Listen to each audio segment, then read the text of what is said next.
अस्सलाम वालेकुम। आज की वीडियो है ताजर दोस्त जो स्कीम एफबीआर ने लॉन्च की है उसके मतलब है कि ये किन पे स्कीम एप्लीकेबल है, यानी किन पे लगती है या किन को इसमें से एग्जाम्पशन हासिल है, क्योंकि काफ़ी लोगों के सवाल आते हैं इस बारे में कि ये किस पे लगती है किस पे नहीं लगती। तो मैंने कहा एक वीडियो इसके बारे में होनी चाहिए। तो एफबीआर ने 30 मार्च 2024 को एक SRO 457 के नाम से जो है वो जारी किया, जिसमें उन्होंने प्रोसीजर बताया कि किस पे लगती है, क्या इसका तरीक़ेकार है और ये किस इसका जो पहला पेज है वो आपके सामने है।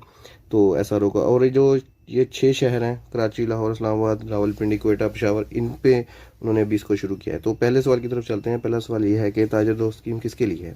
तो जवाब इसका यह है कि तमाम होलसेलर्स, रिटेलर्स, डीलर्स, मसलन जनरल स्टोर, यानी कि इस तरह के जितने दुकानदार हैं, ये सब उनको इसमें शामिल होना लाजमी है उनके लिए। तो वो खुद रज़ा कराना तौर पे हो जाएं या एफबीआर उनको खुद करे, तो उनको इसमें शामिल होना लाजमी है। उसके बाद अगला सवाल जो है वो ये है कि ताजर दोस्त स्कीम किसके लिए नहीं है, किसके लिए है। ये स्कीम तमाम ताजर अफराद के लिए है जिनका सवाल नंबर 1 में जिक्र है। मासवा इन कैटेगरी के कंपनी, नंबर 1 कंपनी, और नंबर 2 नेशनल और इंटरनेशनल चेन स्टोर्स जो एक से ज़्यादा शहरों में वाक़ हों, यानी कि जो पहले में नहीं थे और उन्होंने दूसरे में उनको एग्जाम कर दिया। अच्छा जी, उसके बाद है क्या इनकम टैक्स में पहले से रजिस्टर्ड दुकानदार का को ताजर दोस्त। हाँ जी, ये है कि अगर आप पहले से रजिस्टर्ड हैं तो उसके बारे में है। तो जवाब इसका अगर है कि ये है कि अगर आप पहले से रजिस्टर्ड हैं तो दोबारा रजिस्ट्रेशन की ज़रूरत नहीं, आप स्कीम में रजिस्टर शुमार किए जाएंगे। वही जो, यानी कि आप अगर ऑलरेडी रजिस्टर्ड हैं तो इसमें रजिस्टर्ड होना ज़रूरी नहीं है।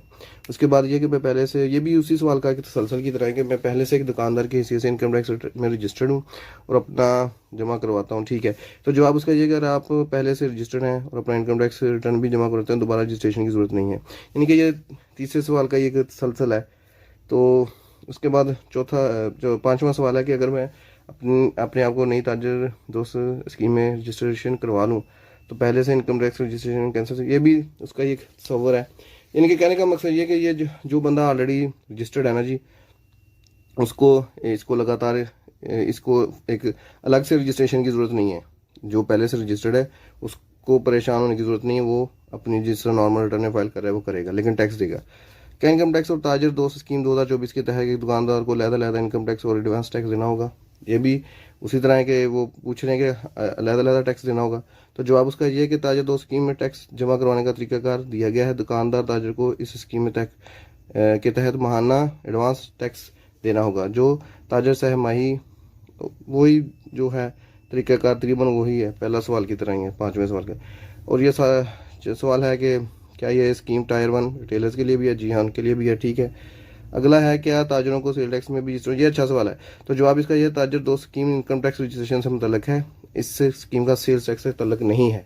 अलबत्ता वो ताजर जो सेल्स टैक्स में रजिस्ट्रेशन जिनकी लाजमी होनी बनती है, उन्हें सेल्स टैक्स में रजिस्टर होना चाहिए। यानी कि उन्होंने क्लियर कर दिया कि सेल्स टैक्स नहीं है, ये उससे हट के इनकम टैक्स है। नौवां सवाल है कि ताजरों को पीएस में भी रजिस्ट्रेशन, पीओएस में भी रजिस्ट्रेशन करवाना होगी।